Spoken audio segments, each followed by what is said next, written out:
নিয়মিত বিল আসতো 500 থেকে 1000 টাকা, তবে গত মাসে হুট করেই সেই বিল এসেছে 30,000 থেকে 50,000 টাকা পর্যন্ত। বিদ্যুৎ বিভাগের এমন মন গড়া বিলে বিপাকে রাঙামাটির পৌর এলাকার 1 নম্বর ওয়ার্ডের গ্রাহকরা। প্রতিবাদে জেলার বিদ্যুৎ অফিস ঘেরাও করে বিক্ষোভ করেছেন ভুক্তভোগীরা।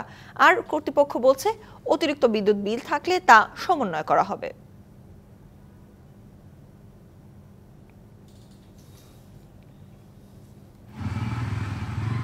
পোস্টপেড মিটার পরিবর্তন করে রাঙামাটি জেলার বিভিন্ন এলাকায় প্রিপেড মিটার স্থাপন করে বিদ্যুৎ বিভাগ। প্রথম দফায় পৌরসভার 1 নম্বর ওয়ার্ডের ইসলামপুর, শরীয়তপুর, পুরানবস্তি এলাকার 3000 গ্রাহকের ঘরে স্থাপন করা হয় প্রিপেড মিটার।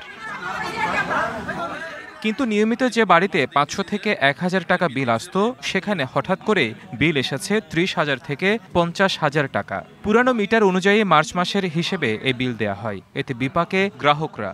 প্রতিবাদে রবিবার সকালে শহরের বিদ্যুৎ অফিস ঘেরাও করে বিক্ষোভ করেন শতাধিক ভুক্তভোগী। এ সময় তারা মনগড়া বিলের জন্য বিদ্যুৎ বিভাগের কর্মকর্তা কর্মচারীদের দায়ী করেন।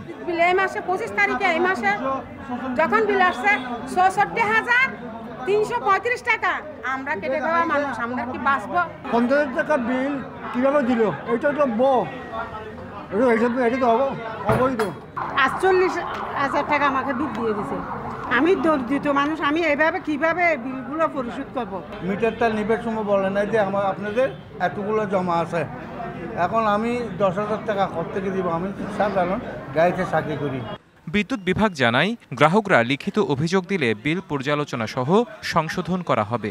কিছু কিছু গ্রাহকের মিটারের জমা কিছু ইউনিট হয়ে গেছে, যারা মিটার রিডার প্রিসেটের মিটার রিডার হয়তো বা তাদের সঠিকভাবে মিটার রিডিং না নেওয়ার কারণে হতে পারে। যারা হয়েছে তারা আমাদের সাথে অ্যাপ্লিকেশনটা যোগাযোগ দিলে আমরা তাদের এটা সাথে সাথে আমরা কিস্তির সুযোগ দিচ্ছি।